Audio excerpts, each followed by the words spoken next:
चार दोस्त और शेर की कहानी। प्राचीन काल की बात है। एक गांव में चार दोस्त रहते थे। चारों ही ब्राह्मण थे। साथ खाते, साथ पीते और साथ ही रहते थे। तीन तो खूब पढ़े लिखे थे, मगर एक अनपढ़ ही था। हालांकि वह बुद्धिमान भी बहुत था, मगर अनपढ़ होने के कारण उसके अन्य तीन मित्र उसका मजाक ही उड़ाते रहते थे।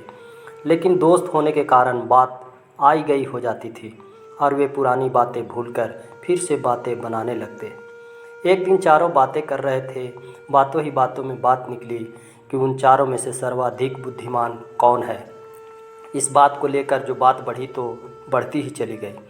अंत में निश्चय हुआ कि वे चारों दूसरे राज्य में जाकर वहाँ के राजा को खुश करके जो धन लाएगा वही उनमें से ज़्यादा बुद्धिमान होगा।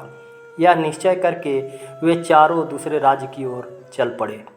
रास्ते में ये तीनों चौथे पर कोई न कोई फिक्रा छोड़ देते, मगर वह चौथा सिर्फ मुस्कुराकर उनकी बात टाल देता।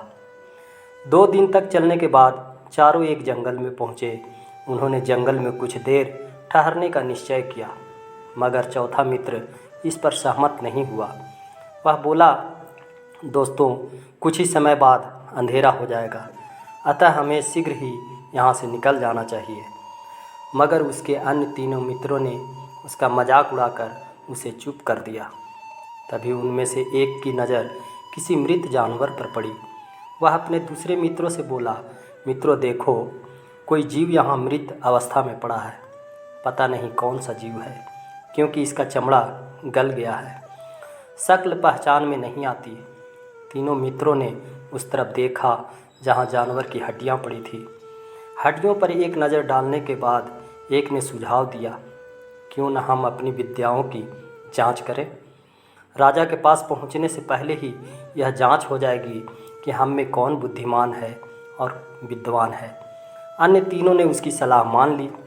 एक अन्य ने कहा, ठीक है, मैं इन हड्डियों को जोड़कर ढांचा तैयार कर देता हूँ।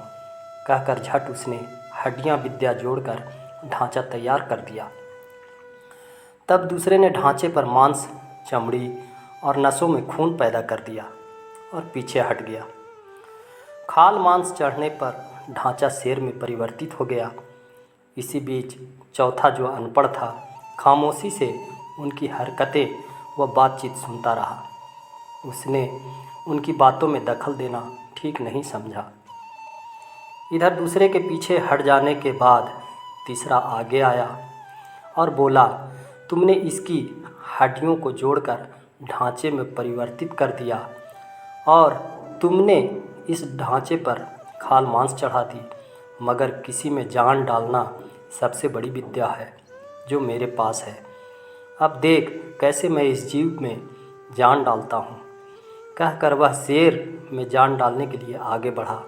तभी चौथा व्यक्ति बोल उठा, अरे ठहरो भैया। तीसरा झल्ला कर उसकी ओर घुमा और बोला, क्यों, क्या हुआ।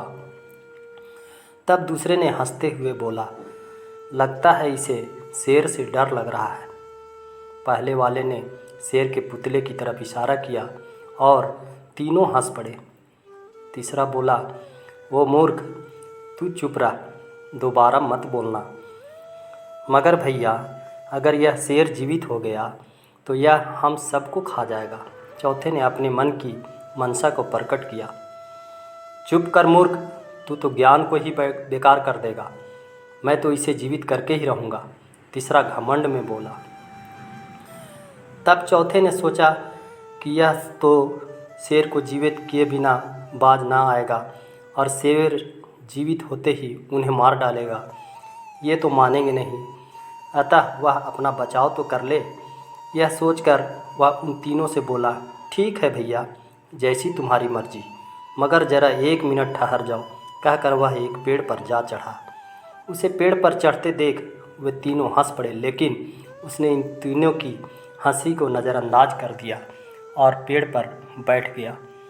तब तीसरे विद्वान ने अपनी विद्या से शेर को जीवित करने के लिए मंत्र पढ़कर शेर पर फेंके। कुछ ही पलों में शेर दहाड़ता उठ खड़ा हुआ। शेर ने अपने सामने 3 प्राणियों को देखा तो उसकी जीभ में पानी आ गया। इधर जीवित शेर को देखते ही उन तीनों की हालत पतली हो गई। वे वहाँ से भागने की कोशिश करने लगे, मगर शेर ने उन्हें भागने का मौका नहीं दिया।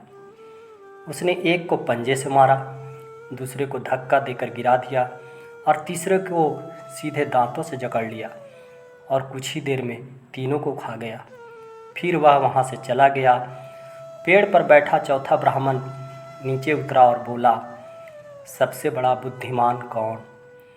वह जो अपने द्वारा जीवित किए गए शेर द्वारा मारे गए, क्या वो जो शेर का आहार बनने से बच गया? कहकर वह दूसरे राज्य के राजा को खुश करने चल दिया।